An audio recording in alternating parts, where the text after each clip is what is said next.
All right, so I am here with Beth Scott. Beth, welcome. Thank you. And I'm really interested. This topic that you're going over is on mental health and climbing, and really on these techniques or methods or ways to work on mental health training. At least that's the part that I'm really interested in myself.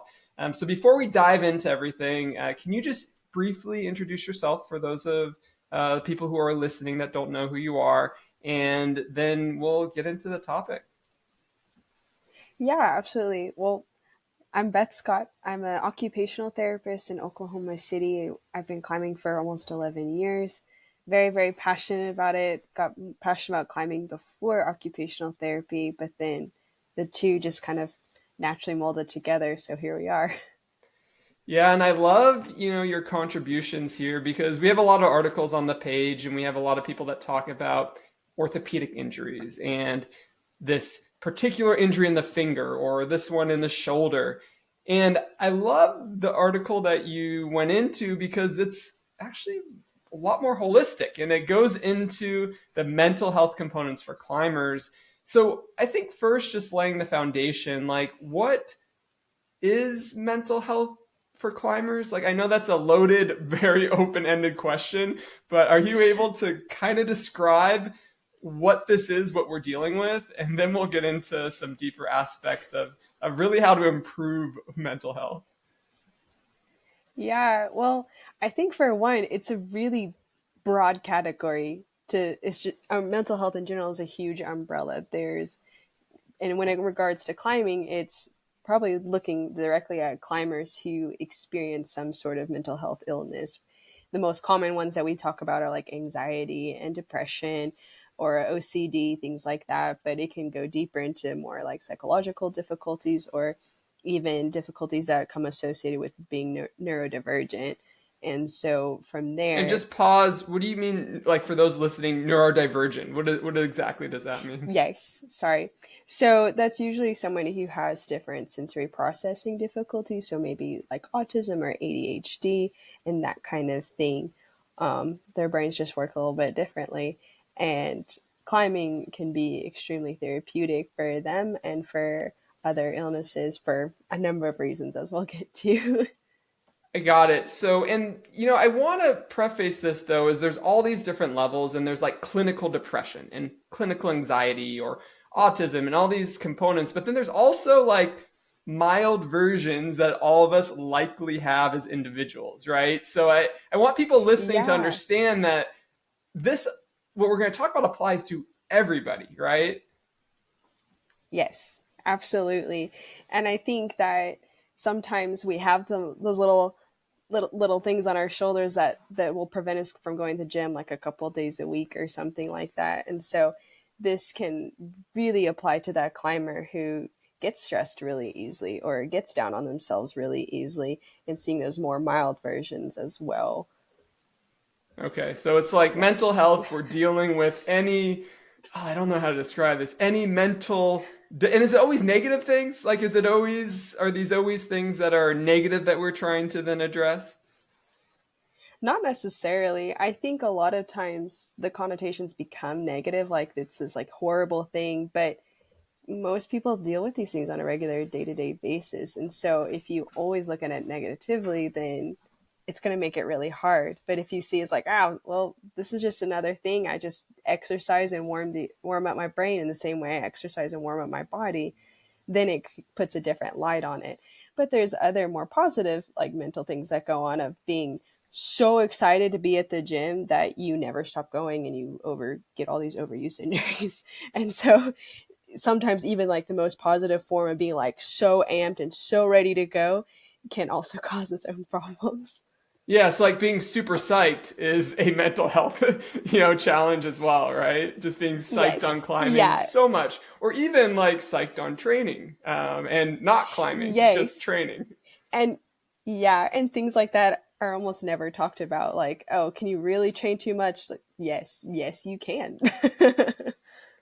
All right. So that makes sense. This like podcast or this, this interview, this discussion, like it applies to basically everybody. And whether it is, from a low level of, let's say, anxiety and depression. I assume those are like some of the most common, or some of the, Yeah. different, classifications, or if it's someone who's super psyched and we're still counting that as, as a category. What I loved in this article is you identified ways to really practice improving mental health. And these are like the tangible things, the things, if somebody is listening that's like, okay, whatever Yeah. my level is, I can take this and change it. Um, do you want to jump into some of those, or is there anything you want to cover before we dive into Yeah. the different tips? And I'd love to kind of do some of them together, at least talk about them. Yeah, for sure. And that's the more fun part than the nitty. We go going straight to tangible. Let's start with one of the simple exercises of some grounding, going through the different senses. Okay. Yeah. So is this the five senses exercise? Yes, it Okay, so is. yeah, describe this exercise. And I know that, in the article you have that kind of written down. I think you have well, I'll share the screen here for people um, who are listening, or sorry, for people who are watching, um, just for a moment. You have some exercises. You recorded yourself, I believe, going through this Yeah. actual five senses.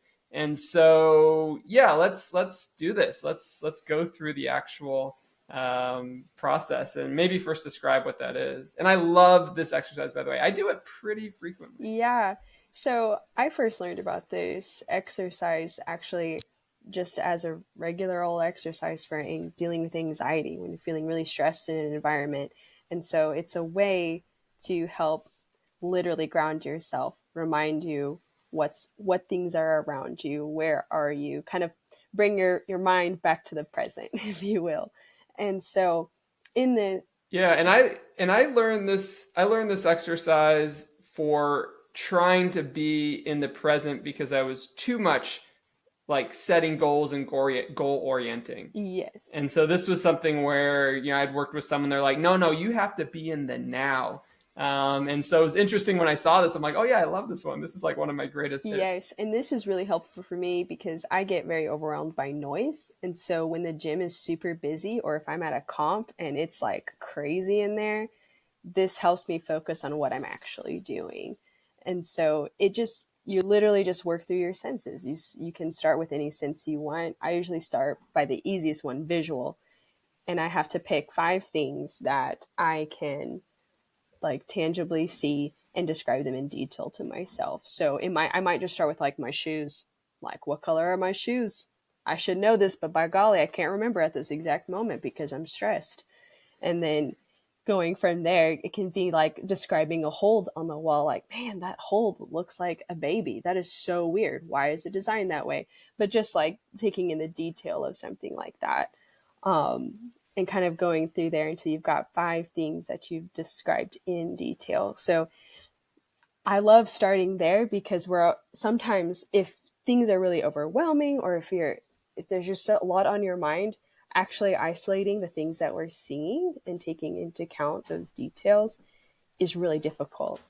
But vision is the first thing that we're noticing, so starting there can be really helpful. Uh, Yeah, and I notice like when I do this myself, I know it's different for everybody, but vision's like for me the easiest. I'm like, I see that, I see that. Like and then it gets progressively harder as I travel through the different senses. So what's next? What do you do after you find five things that you see?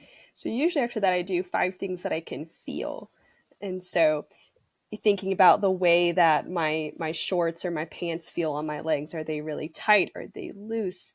Are they itchy? Did I wear the soft comfy ones that day?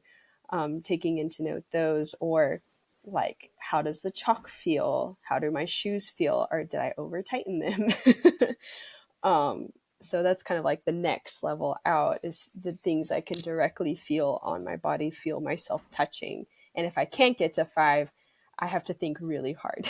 Yeah, and that one, a couple tricks with that too is I kind of like move my shoulders around, or I like move my neck, right? Or move my hips, Yes. and I can then feel something different. And I almost like tag it as like an enjoyable, like, okay, I can feel this kind of nice sensation through my body as I'm just going through these calm movements.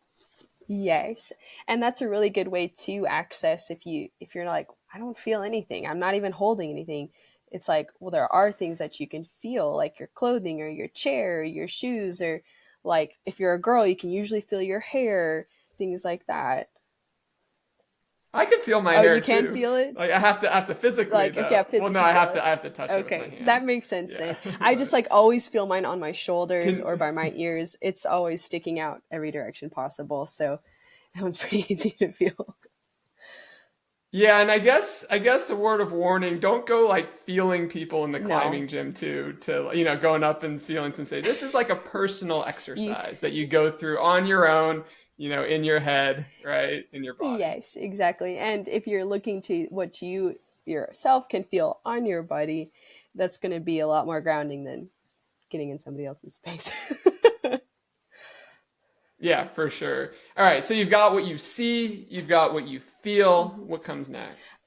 So from then, I usually go to things I can hear, which because hearing Yeah. is more challenging for me, if there's a lot of noise going on, this is especially helpful. It'll start out really hard, like it's just noise, it's just noise.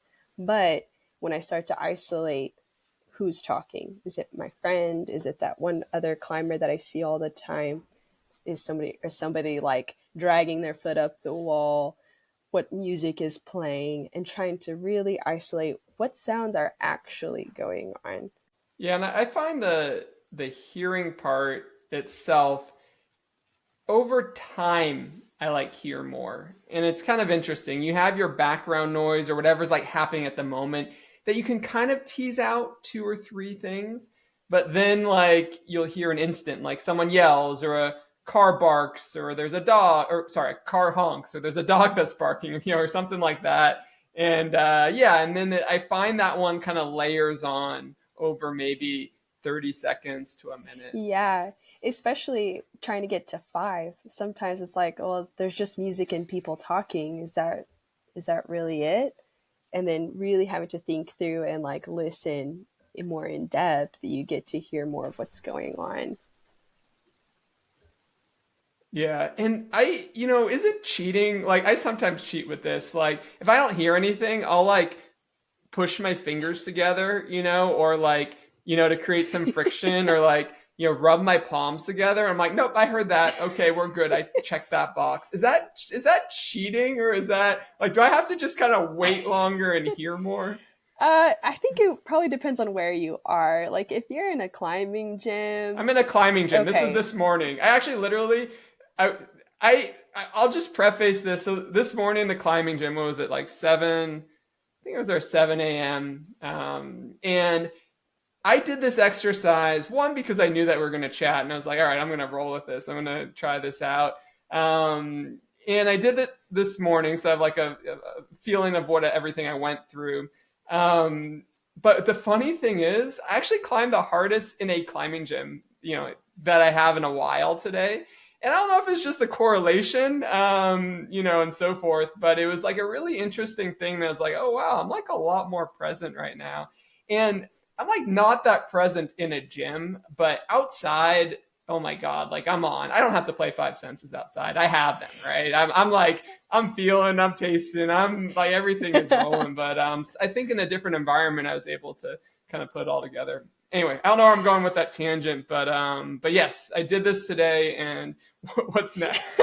So, and I cheated. I cheated a little bit. Well, what I was going to say is if you're outside, sometimes there really aren't a lot of other sounds depending on where you are. And so sometimes creating the sounds is okay.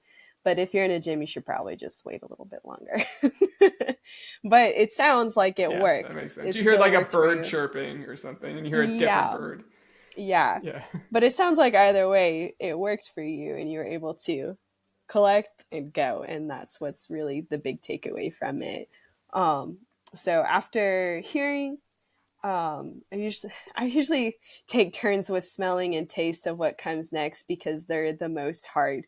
Like I well, I guess it depends on the environment again for what you can smell, who you're around.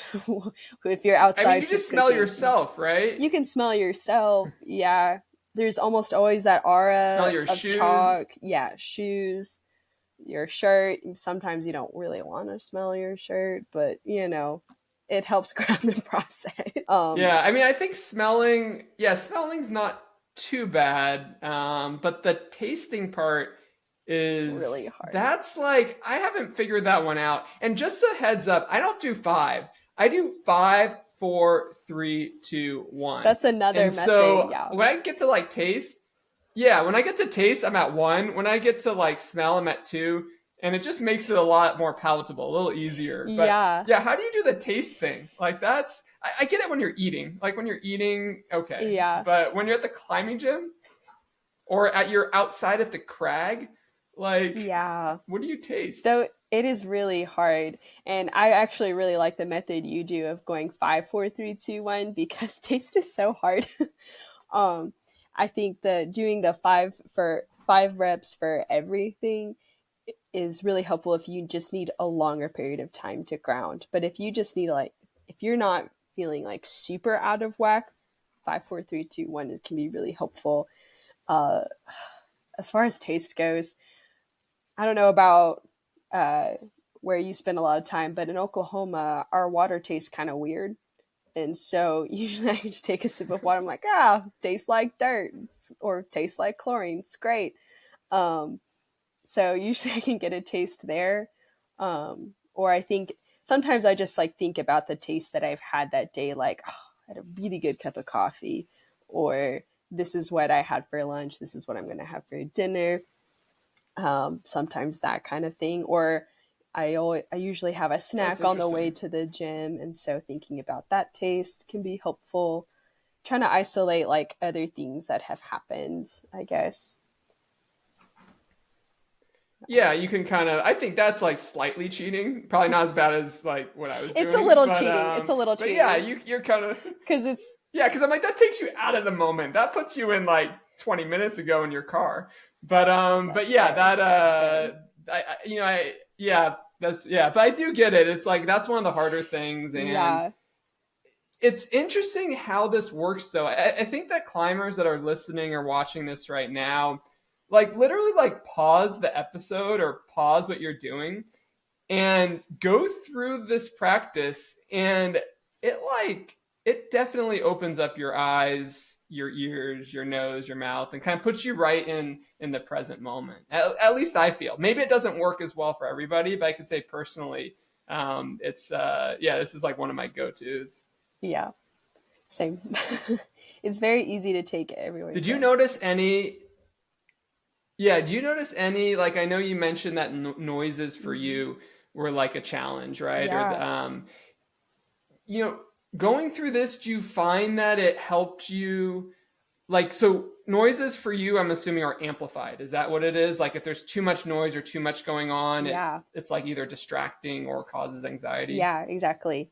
And so this Um, tool is really helpful because it makes everything feel more tangible. So instead of just this big noise that's like overwhelming, it's like, well, this big noise is actually made up of all these little things. And these little things are very normal. And it kind of, I don't know, it helps me normalize the situation because one of the things with anxiety is that your brain will take something that should be totally normal and is like logical, like, yes, I know this sound is not a big deal. But then your brain processes it and is like, actually, this is a very big deal and you should freak out right now. And so doing this type of exercise helps teach, like, kind of cue in your brain, like, this is a normal sound. This is a normal sound. This is a normal sound. These are all normal sounds, and that's okay. So that's kind of the idea behind it, at least with me. yeah, and that's like yeah, and that's like the hypersensitivity, Hmm. right? And then there's also with it the hyposensitivity, Yeah. hyposensitivity of like less sensitive. So I mean, obviously, like taste is kind of hard for I mean, I'm not such a foodie, so maybe like taste is not my thing. But I found actually the smell. I was having difficulty going through this exercise, like really smelling things. And Mm, that was, I think, like the third. I had to like smell three things, and I was like, oh, this is like really hard. And it brought me back to, there's some philosophies and training of like different scents and different things that you kind of inhale through your nose can stimulate, or can, maybe lavender dials down the nervous system, and things like that, of like yeah. just ways to smell. And so I spent like 2 3 weeks like just trying to smell things like flowers, and I was like, I'd have a rose and I'd like try and smell, and I'm like, I don't smell anything. And then eventually you actually do smell things, or whatever sense was like not optimally performing, you're like bringing it up to all the others. So I just thought that was fascinating, just going through this exercise. And obviously that's not related to climbing per se, but maybe it is. Like maybe it like puts all five senses at one level, so you can Hmm. send your hardest or train your best. Yeah, well, I think being really in tune to what's around you and really in tune to how your body is responding to its environment can be really helpful. Because even like with smell, it might be that you don't pick up on smells, but there might be some like rancid smell going on that maybe you don't pick up on, but it's making your stomach queasy. You're like, man, why is my stomach queasy today? This is like weird. And so being able to be more in tune of like what those little things are can help start to connect dots for you a lot. Yeah, it's so funny. So I've climbed a lot of big walls, right? So like multi-day Yeah. walls in Yosemite.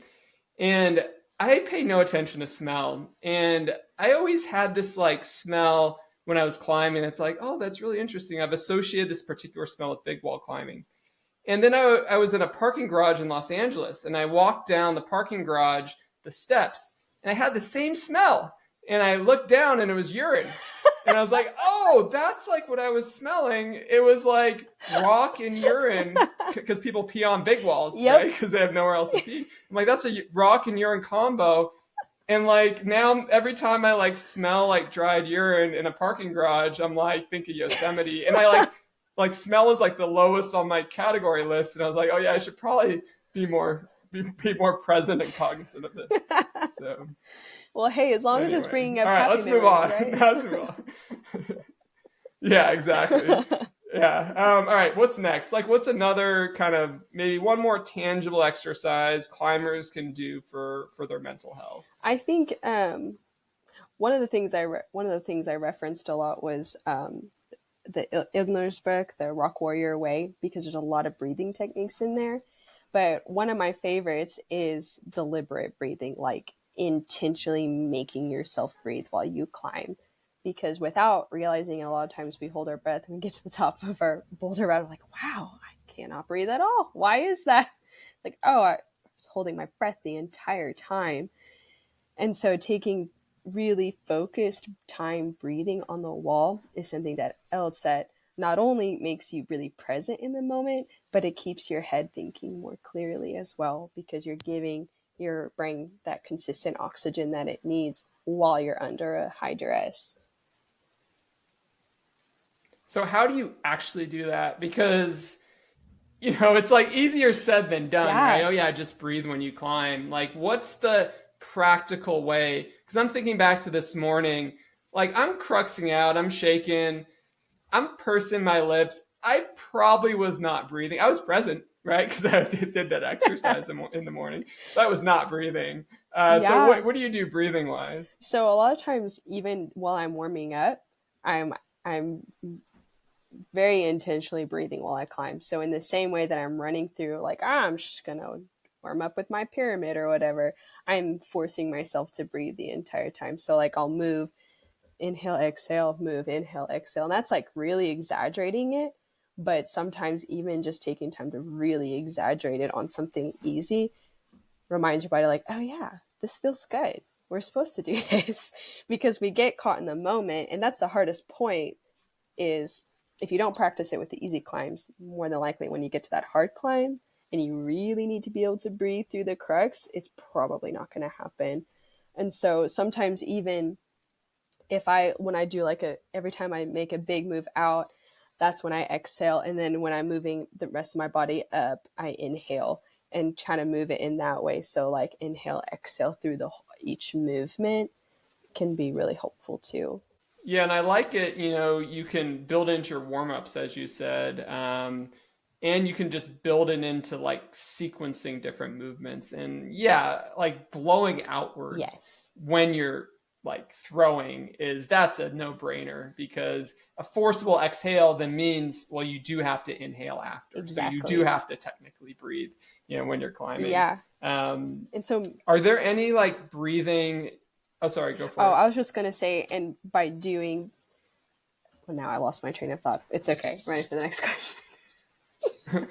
But yeah, by doing so are there any like breathing parameters for, obviously there's rhythmic breathing when you move, when you're on the wall. There's Yeah. forcible exhaling when you're like going to the next move on something Yeah. hard or dynamic. What about when you're just sitting there in your car or you're on the approach or whatever it is? Is there any like breathing recommendations you have just to kind of ground yourself before you get on the wall? Yeah. I think the most overlooked thing that people know but don't do is simply breathing in through their nose and out through their mouth and just keeping it really consistent and really steady. Um, Doing that while you're hiking can really control your breath the whole way so you're not like super gassed or out of breath by the time you get there. But it can also get your brain ready to go, or at the end of the day or on the way to the climb when you're in the car, just taking time to like really like think about your breathing ahead of time and practice that ahead of time can get you prepared before you even arrive. Yeah, and as you were talking, I was, practicing, Yeah. going breathing in through my nose and out through my mouth. And I think people watching and listening too. Yeah, here's the challenge for the rest of this episode. Breathe in through your nose and out through your mouth and see how long you Can can keep it up. sustain that. Yeah. It's hard to change patterns. It's hard, these like very rudimentary, basic, foundational Yeah. patterns are sometimes the hardest to change. Yeah. And I think breathing gets talked a lot about like for running, like in through your nose through for 2 seconds, out for your mouth for 3 seconds. And so even using that type of rhythmic breathing while you're walking to the climb or while you're in your car driving can really help kind of prepare your brain to be ready to go and get your lungs ready to go and be and help you on the wall. Yeah, and I know in the article you mentioned, from Arno's book, of some different strategies Yeah. like complete exhalation, deliberate breathing. Yeah. So maybe can you describe like complete exhalation, deliberate breathing, kind of those two, Yeah. and yeah, how like what you do. Yeah. Yeah, I can start with like complete exhalation. It's a little bit more challenging for me, honestly, because when you have to start by, yeah, are you going to follow it? Okay. You start by taking a really big deep breath in and you start exhaling before you inhale, which sounds like pretty normal, right? But by controlling it, what you're trying to do is force yourself to do a belly breath. So that way, which if you aren't familiar, instead of having your shoulders raised as you're breathing, your abdominal area is expanding, kind of expands out, like where your diaphragm is, expands out. Um, and even with like, we'll practice this with kids too for mental health, but as much as they need it, for us being very little, we need it too. Trying to take as big of a deep breath as you can. Start exhaling, and then really using that lower abdominal to get the deep breath in, because that way by using like your lower abdominal region to inhale for that belly breath, you're allowing so much more air to actually get in than if you're just using your chest. Wait, so let's walk through this. Like, let's kind of do this so I can wrap my head Okay. around it. So, coach me like I was a little kid climber, and or no, whoever it is. Let's coach me that I'm a climber that's having difficulty, going through this complete exhalation. So, just like walk me through what I need to do. Yeah. Okay, so start by taking a deep breath in. And then start exhaling. And then force yourself to exhale again and exhale again. And now inhale with your belly. I get it. So you're trying to get all that air out, Yes. that extra kind of exhale, Yes. I don't think I um, actually said that very and clearly then you before. really want to inhale after. Yes. So No, no, but I think doing helps a doing lot. it, It helps a lot. and maybe if yeah, if Mm-hmm. someone's like watching or listening, like yeah, like go through this and you could feel, what is happening. Yeah. Try this one, deliberate breathing. Well, this one is something you do specifically while you're climbing. Is that just breathing? It's kind of what Yeah. All right. I talked about at the beginning is just being deliberate while you're climbing, like intentionally, like making your brain say inhale exhale type thing, like so that while you're climbing, it's on the forefront of your mind, like almost more than the actual movements Can itself. you do complete? Have you tried complete exhalation when climbing? That'd be a I trip. haven't tried that. No, I think the more than anything, I All focus on right. the deliberate breathing while I'm actually climbing, and then Yeah. I'll try the complete exhalations, like if I'm on the ground, especially if I had a hard time breathing Yeah. through a certain section, or like, wow, every time I get to that crux, I hold my breath. Let's take some time, work through this breathing exercise, and then get back on.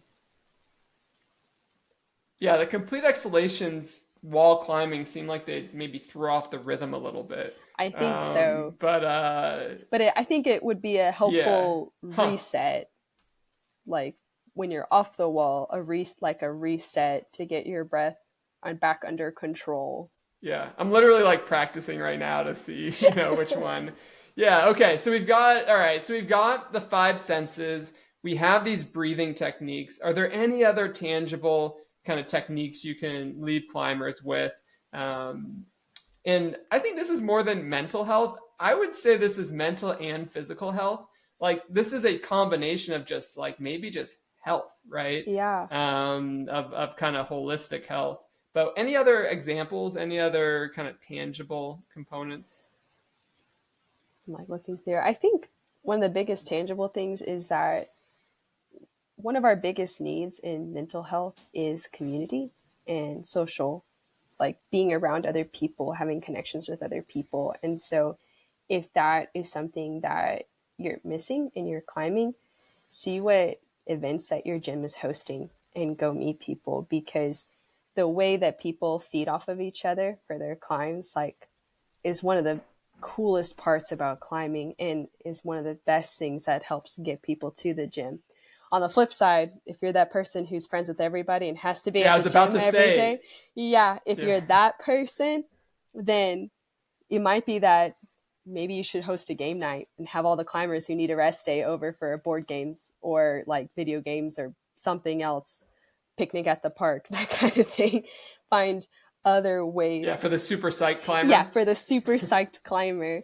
Take all those beautiful connections that you've made and take all that excitement, but help yourself and help your buddies get a rest day and find another way to use that. Yeah, and I'd even say like on the flip side, is there is community, but there's also people that are very introverted and get their energy from being alone. And like for example, Yeah. for me, I love rope soloing and being away from people and just being on my own. Like I come back like Yeah. rather energized or charged. And I think there's always that flip side too of Yes. like knowing where you fit and knowing your balance. Absolutely. And there's a huge chunk of us that need both, that sometimes need that day of just a solo crush and just go and you feel so good afterwards. But then other days you're like, man, I could really use some support, just emotional support or moral support or whatever. And being able to have that balance when you need it can be really beneficial. Yeah, absolutely. Well, Beth, is there any kind of last words or kind of final words you have for, anyone that is challenged or struggling a little bit with mental health or health in general? Any final kind of thoughts? Yeah, I guess final thought wise is just if if you think these are going to be beneficial, use them. If if you have a friend that you think these might be beneficial for, text them, practice them together. Um, but if you're feeling really stuck and you're climbing, like, feel free to reach out. I'd love to answer any questions that you may have about more of these things or more strategies. Um, but the big thing is that there there are answers, there are techniques, there are strategies that can help you stay on the wall and stay motivated, or take a rest day when you need one. Yeah, absolutely. And I know your contact info. We'll put it in the show notes too if anyone wants to reach out. I know it's in the article as well. So I think Beth, you're a great resource, and these exercises, I love the tangible component of them. Right, the way that you can just apply them in any instant in climbing and also in life. So thanks for being Yeah. on the show, and yeah, great Yeah. information. Thanks for having me. Yeah. Absolutely. Thank you for having me. For sure. All right. Take care, Beth. All right. You too.